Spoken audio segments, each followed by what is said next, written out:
Depuis la nuit des temps, certaines créatures hantent l'imaginaire humain. Des êtres nés de la peur, du mystère et de la mort elle-même. Dans les profondeurs de la mythologie grecque, au seuil du monde des vivants et de celui des morts, se dresse une créature redoutée de tous. Un monstre colossal, un gardien implacable. Son nom résonne encore à travers les siècles. Cerbère.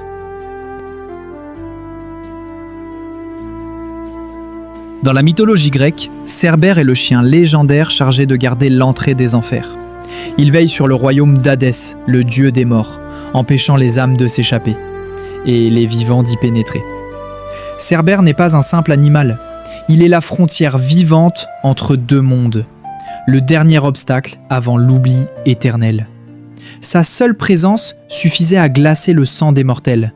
Son rugissement, dit-on, faisait trembler les ombres elles-mêmes. La description de Cerbère varie selon les époques, les auteurs et les œuvres. La représentation la plus connue le décrit comme un chien gigantesque doté de 3 têtes féroces, chacune capable de mordre, de hurler et de déchirer. Son corps est massif, recouvert d'un pelage sombre, parfois décrit comme noir comme la nuit du Tartare. Ses crocs sont longs, acérés, dégoulinants de venin. Ses griffes, capables de lacérer la chair et l'âme. Mais certaines versions vont encore plus loin. Dans les récits du grand poète grec Hésiode, Cerbère ne possède pas 3 têtes, mais 50. 50 gueules hurlantes, prêtes à dévorer tout intrus assez fou pour s'approcher des portes de l'enfer. D'autres traditions lui attribuent une queue de serpent, ou encore des serpents jaillissant de son dos, sifflant en permanence, renforçant son lien avec les forces chaotiques et chtoniennes. Comme la majorité des créatures les plus terrifiantes de la mythologie grecque, Cerbère n'est pas né du hasard. Il est le fruit d'une union contre nature. Cerbère est le fils de Typhon, incarnation du chaos absolu, et d'Échidna, la mère de tous les monstres. Typhon était si puissant que même Zeus trembla face à lui. Échidna, quant à elle, était une créature mi-femme, mi-serpent, vivant dans les profondeurs de la terre. De cette lignée maudite naquirent certaines des pires abominations de la mythologie grecque. Cerbère est ainsi le frère de l'hydre de Lerne, au souffle empoisonné, la chimère, cracheuse de feu, le sphinx, gardien des énigmes mortelles. Autrement dit, Cerbère est issu d'une famille où la mort est une tradition. Contrairement à ce que l'on pourrait croire, Cerbère n'est pas un simple monstre assoiffé de sang. Il est avant tout un gardien. Sa mission est claire, empêcher les morts de fuir le royaume d'Hadès et empêcher les vivants d'y entrer. Il ne chasse pas, il ne contire pas, il surveille. Il incarne l'ordre implacable de la mort. Une fois franchie, la frontière ne peut être retraversée. Cerbère ne juge pas les âmes. Il veille à ce qu'aucune ne rompe l'équilibre entre la vie et la mort. Le royaume d'Hadès n'est pas un lieu de flammes infernales comme dans certaines visions modernes.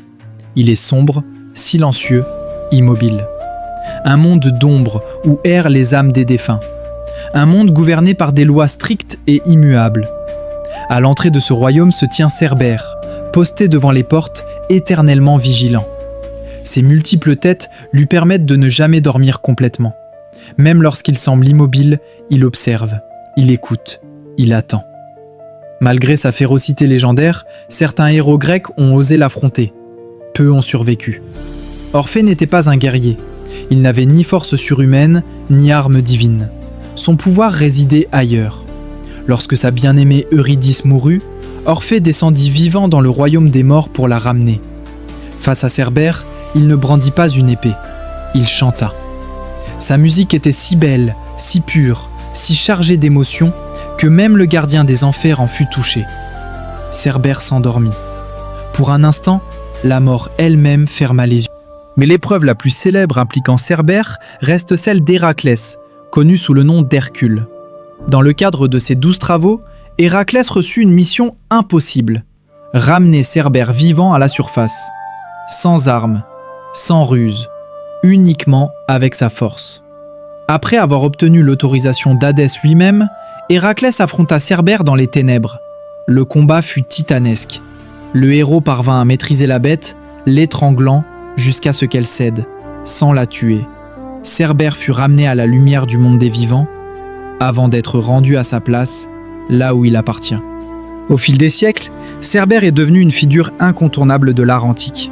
On le retrouve sur des poteries grecques, des sculptures, des fresques, des bas-reliefs. Dans les temps modernes, Cerbère continue de hanter la culture populaire. Films, jeux vidéo, bandes dessinées, romans fantastiques, son image traverse le temps, inchangée dans son essence. Il reste le symbole du seuil interdit, de la mort inévitable, du point de non-retour. Cerbère n'est pas seulement un monstre, il est une idée. Il représente la peur humaine face à la mort, mais aussi l'acceptation de son caractère irréversible.